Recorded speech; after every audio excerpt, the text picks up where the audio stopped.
రేపు మనకి మంగళవారం ఆగస్టు 19వ తేదీ శ్రావణ చివరి మంగళవారం.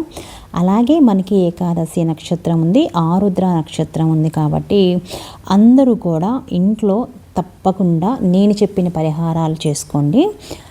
అలాగే రాహుకాల దీపం వెలిగించుకోండి. రాహుకాల దీపము మధ్యాహ్నం 3 గంటల నుంచి 4:30 వరకు మీ ఇంటి దగ్గరలో ఉన్న శక్తి ఆలయంలో ఏదైనా పార్వతీదేవి టెంపుల్ కానీ దుర్గాదేవి టెంపుల్లో కానీ నిమ్మకాయ దీపాలు వెలిగించుకోండి. 9 నిమ్మకాయల దీపాలు వెలిగించుకోండి. ఇంట్లో మటుకు వెలిగించకండి.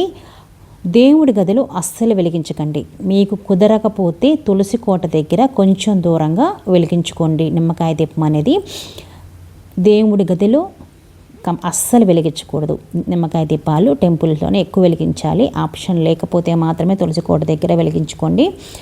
అలాగే ఈరోజు మంగళవారం రోజు చివరి మంగళవారం కాబట్టి ఎవరైతే మంగళగౌరి వ్రతం చేసుకోలేదో ఈరోజు చేసుకోండి. అలాగే శివుడికి అభిషేకం చేయండి.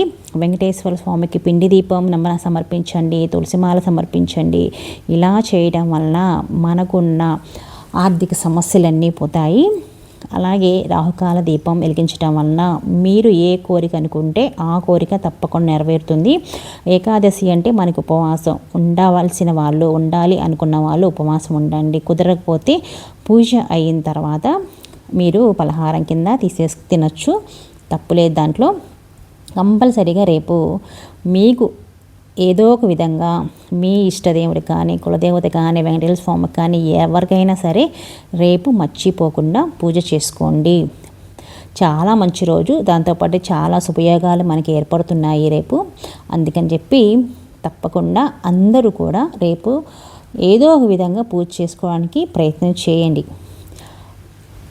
మీరు పూజ ఎలా చేసుకున్నారు అనేది నాకు కామెంట్ చేయండి. ఏమైనా డౌట్స్ ఉంటే కింద కామెంట్ సెక్షన్లో కామెంట్ చేయండి, నేను దానికి రిప్లై ఇస్తాను.